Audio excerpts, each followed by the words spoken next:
मेरे दोस्तों, आपका स्वागत है आपके अपने यूट्यूब चैनल प्रथम अकादमी परिवार में। मैं हूं सूरज कुमार।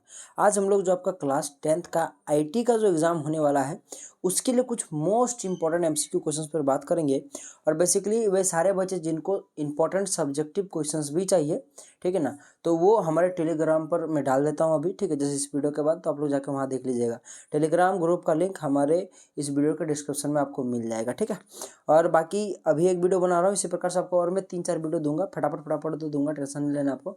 या एक काम करूंगा और 2 ही वीडियो दूंगा, उसमें मैं आपको मर्ज कर या तो और एक वीडियो में ही मैं आपको जितने भी मुझे क्वेश्चंस कराना होगा मैं आपको लंबा वीडियो लेकर करा के दे दूंगा, ठीक है। तो आपका भाई साहब बल्ले बल्ले हो जाएगा। यही सब प्रश्न आपके एग्जाम में आते हैं, इससे आपको बहुत ज़्यादा क्वेश्चंस भिड़ेगा आपके एग्जाम में, मैं ये बोल देता हूँ, ठीक है। चलिए आगे बढ़ते हैं। सबसे पहला प्रश्न आपके पास है, लिब्रे ऑफिस राइट में टेम्पलेट मैनेज करने के लिए शॉर्टकट की है, तो कंट्रोल शिफ्ट और आपके पास एन, आपका बी नंबर का ऑप्शन करेक्ट हो जाएगा। लिब्रे ऑफिस से समझ लो कि आपका 60 से 70% क्वेश्चन का लिब्रे ऑफिस से आता है। बहुत इंपॉर्टेंट चीज़ है लिब्रे ऑफिस, ठीक है। जैसे एमएस ऑफिस होता है ना, उसी प्रकार से लिब्रे ऑफिस भी होता है। ये कैलकुलेशन बेस्ड होता है, ठीक है ना। बाकी normal day to day task के लिए हम लोग एमएस ऑफिस का उपयोग करते हैं। तो जिन्होंने पढ़ा होगा उनको पता होगा। बाकी लिब्रे ऑफिस से बहुत ज़्यादा क्वेश्चन बनता है, बहुत ज़्यादा, याद रखना मेरी बात। तो इसको कर लीजिएगा, सब्जेक्टिव में भी बनता है।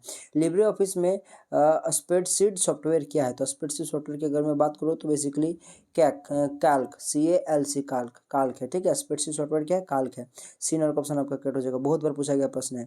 आगे बढ़ते हैं। हेडर और फुटर किस व्यू में दिखाई देते हैं, तो हेडर और फुटर जो होता है बेसिकली आपके पास प्रिंट लेआउट व्यू में दिखाई देते हैं। सी नंबर का ऑप्शन आपका करेक्ट हो जाएगा। चलिए 4 नंबर के प्रश्न पर आते हैं। देखो, प्रेजेंटेशन बनाने के लिए किस प्रोग्राम को पे क्या आता है, तो याद रखिएगा पावर पॉइंट को पे क्या आता है, सुना होगा आप लोगों ने, पावर पॉइंट प्रेजेंटेशन। तो आपके पास बी नंबर का ऑप्शन करेक्ट हो जाएगा।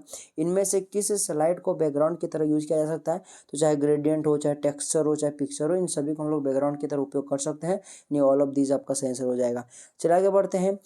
देखो यहाँ पर लिखा है कि पावर पॉइंट में कंट्रोल+E कमांड का यूज होता है। तो पावर पॉइंट में अगर बात करो कंट्रोल+E कमांड का, तो to text to the centre, text को सेंटर करने में उपयोग किया जाता है। याद रखना मेरी बात, पैराग्राफ को सेंटर करने में उपयोग किया जाता है।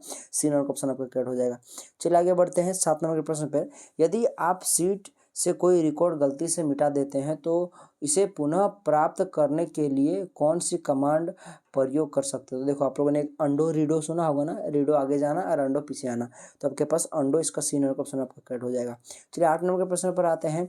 आप डैश टूलबार पर insert picture form file button पर क्लिक करके पिक्चर ऐड कर सकते हैं। तो याद रखिएगा, स्टैंडर्ड टूल बार पर insert picture form file button पर क्लिक कर हम लोग पिक्चर ऐड कर सकते हैं।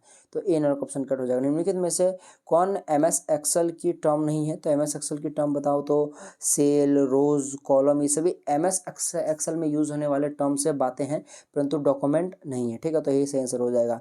चलिए आगे बढ़ते हैं। स्पेलिंग डायलॉग बॉक्स को डैश मेन्यू में स्पेलिंग चुनकर शामिल किया जा सकता है। तो याद रखिएगा, उसको टूल मेन्यू में स्पेलिंग चुनकर शामिल किया जा सकता है। चलिए आगे बढ़ते हैं।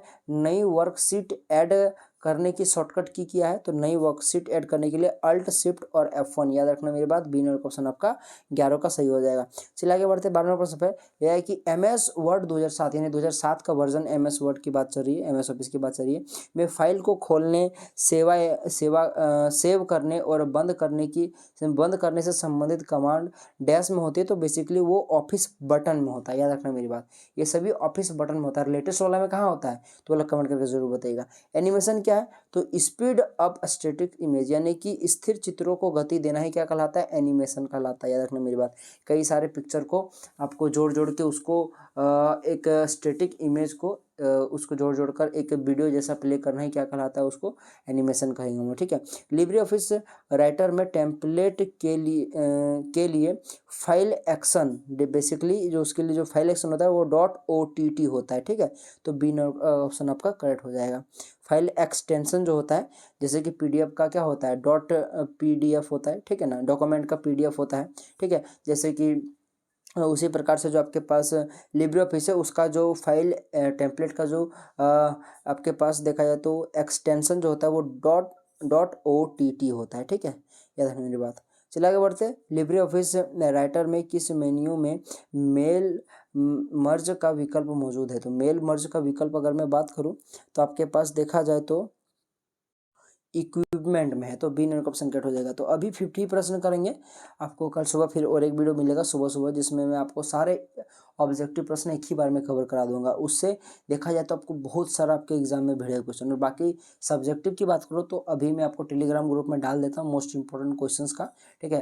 तो बाकी अगर बोलोगे तो मैं उसके लिए एक वीडियो भी बना दूंगा, ठीक है, जो आपको कौन कौन सा क्वेश्चन इंपॉर्टेंट क्वेश्चन पढ़ना चाहिए या फिर कौन कौन से इंपॉर्टेंट क्वेश्चन पढ़ोगे होता तो मैं अभी डाल देता हूँ, रुको थोड़ा देर में एक वीडियो बनाकर, ठीक है। तो उसको देख लीजिएगा, तो आपका आईटी का एग्जाम में टेंशन बिल्कुल भी लेने की जरूरत नहीं पड़ेगी, ठीक है। तो कोई भी डाउट होगा तो कमेंट बॉक्स खुला है, कमेंट जरूर कीजिएगा। तो चलिए मिलता है अगले वीडियो में, तब तक के लिए जय हिंद, जय भारत और आपका दिन शुभ हो।